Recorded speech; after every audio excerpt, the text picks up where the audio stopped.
来い。ゴッドバレー行くぞ。ロックス海賊団が崩壊。許さね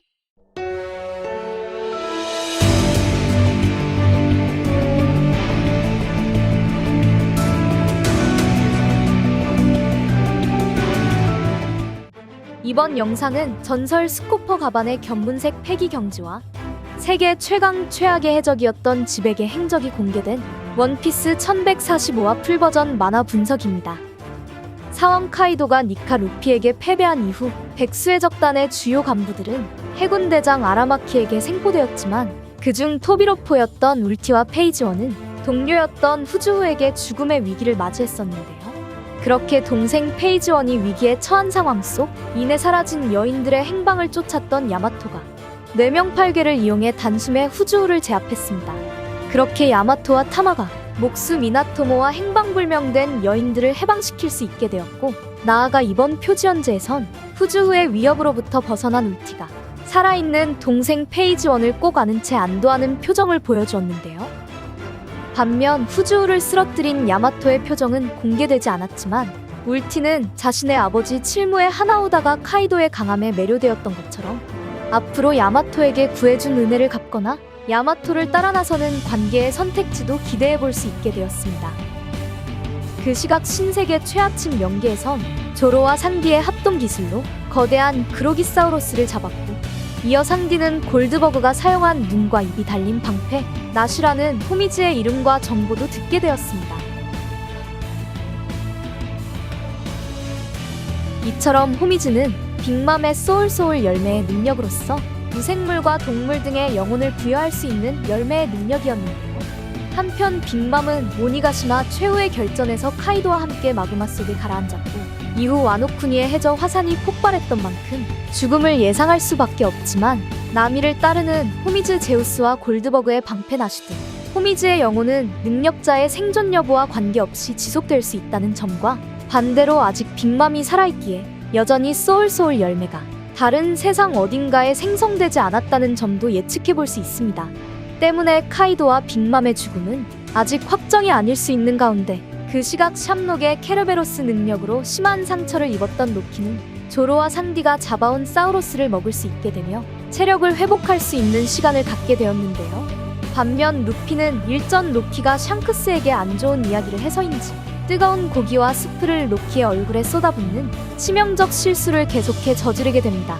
한편 루피의 그런 행동에 게로즈마저 잘하고 있다며 엄지를 치켜세우자 그 모습을 바라본 상디가 화들짝 놀라며 어떻게 하면 거인족한테 이런 원망을 받는 건지 의문을 갖게 되는데요.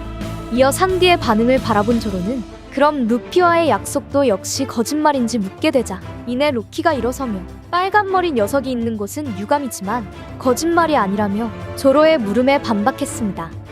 그렇다면 조로가 진실을 이야기하라고 하자 자신이 완전히 해방되지 않았기 때문에 아직 약속이 완전히 성립되지 않았다며 그렇게나 샹크스를 만나고 싶어 할 줄은 몰랐다는 말과 함께 어렸을 적 만난 해적에게 동경의 마음이 있다는 건 이해할 수 있다 말했는데요. 이처럼 로키의 이야기를 듣게 된 루피가 너도 그랬던 시절이 있는지 묻게 되자 마침내 어렸을 적 로키 회상에선 로저 이전 세계 최강 최악의 해적이었던 록스 해적단의 선장 록스 디지백의 실루엣이 공개되었습니다. 그렇게 지백이 당시 엘바프에 당도한 건지는 정확한 정보가 공개되지 않았지만 로키는 언제나 세계를 언급했기 때문에 지배가 아닌 자유를 원한 골디로저와 몽키드인 루피와 대조되는 모습을 알 수 있었는데요. 때문에 록스와 로키 그리고 검은 수염은 세계의 지배를 꿈꾸는 야망을 지니고 있었고, 반대로 로저와 루피는 지배가 아닌 자유의 뜻이 있는 캐릭터로서 서로가 다른 지향점을 지니고 있다는 점을 알 수 있었습니다. 그렇기에 어린 시절의 로키는 지백의 강함이나 야망에 이끌렸기에 록스의 적단에 합류를 원했었겠지만 당시 지백은 너 같은 애송이를 만나러 이곳에 온 게 아니라며 로키의 제안을 거절했고, 이후 로키가 요청한 승부에 응한 지백은 단검을 꽂아 넣는 등 잔혹한 면모를 보였는데요. 하지만 그럼에도 로키는 지백을 원망하지 않고 자신은 태어날 시대를 잘못 태어났다며 여전히 지백과 함께하지 못한 그 시절을 아쉬워했습니다. 이처럼 당시 지백이 어떤 이유로 로키가 있는 장소, 즉 엘바프에 당도했는지는 정확히 알 수 없지만 38년 전 갓벨리 사건에서 자신들의 보물이었던 물고기 열매 모델 청룡과 도톰도톰 열매를 정부가 탈취했었고, 이어 지백은 다시 한번 빼앗긴 보물을 탈환하기 위해 전장에 참전했던 만큼 로키와 만났던 그 시절의 목적은 어쩌면 해적섬의 보물이 될 수 있는 악마의 열매를 손에 넣기 위한 여정이었다는 가설도 세워볼 수 있는 건데요. 이처럼 엘바프에선 왕가에 내려오는 전설의 열매도 존재했고, 그 시절의 지백은 능력자 사냥이 아닌 세계를 지배하기 위해 최강의 열매를 손에 넣기 위한 여정과 야망도 지니고 있었을 거라 추측할 수 있는 건데요. 나아가 그 시절 엘바프에 빅맘이 있었더라면 지백은 미래의 해군대장이 될 수 있는 전력, 빅맘을 록스의 적단에 합류시키기 위한 밑작업이었던 추측도 생각해볼 수 있습니다. 그렇게 로키가 동경했던 해적이 록스라는 사실이 밝혀진 가운데 루피는 로키를 통해 마침내 기사단의 이름을 처음으로 듣게 되며 정부 측에 또 다른 조직이 있다는 정보도 알게 되었습니다.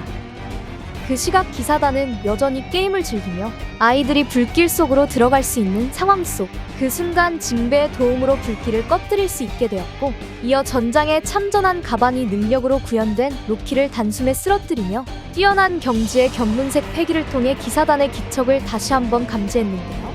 이처럼 가반이 처음으로 루피와 마주할 당시 가반은 성내에서 이상한 패기를 감지했기 때문에 아우르스트성에 당도한 이유를 알 수 있었듯이, 가반은 현재 사왕 루피보다 더 넓은 범위의 기척을 감지할 수 있는 견문색 패기의 강자라는 것을 알 수 있었습니다. 그렇게 가반은 샴록과 군코가 처음으로 등장할 당시보다 현재 인원이 한 명 늘었다는 점까지 전부 파악했듯, 현재 엘바프에는 수많은 거인과 사왕 밀짚모자 일당이 있지만 가반처럼 그 누구도 기사단의 기척을 감지하지 못했는데요. 이처럼 견문색 패기에는 기척과 감정의 감지, 그리고 미래의 지로 전투의 효율성을 이끌어낼 수 있는 각성의 경지 등 이제는 패기의 응용을 통한 전투법으로 승패를 가릴 수 있어 패기의 활용이 무척이나 중요해진 시점입니다. 한편 가반의 기척의 감지 수준만큼은 사왕 루피를 뛰어넘은 해적이기에 카이도를 상대로 미래의 지의 견문색 패기를 끌어올린 루피가 가반처럼 기척을 감지할 수 있는 수준의 경지, 그리고 샹크스급의 미래의 지 패기의 경지까지 도달해야 하는 패기의 숙련도와 각성이 이번 엘바프 편에서 필요할 듯한데요. 그렇게 루피가 기사단의 존재를 알게 된 만큼 이제는 로키가 샹크스와 샴록이 천룡이며 쌍둥이라는 진실을 들려줄 수 있어 루피가 동경하던 샹크스의 비밀도 알 수 있는 상황에 놓이게 되었습니다. 나아가 이제는 기사단 군코와 사왕 밀짚모자 일당이 마주한 만큼 군코가 초인계 능력으로 주위를 무력화시켜 콜론을 납치한다면 전장에 참전한 가반이 그때는 전력으로 기사단을 상대할 수 있어 앞으로 양계에선 스코퍼 가반과 밀짚모자 일당, 그리고 신의 기사단의 전투로 이어질 것 같은데요.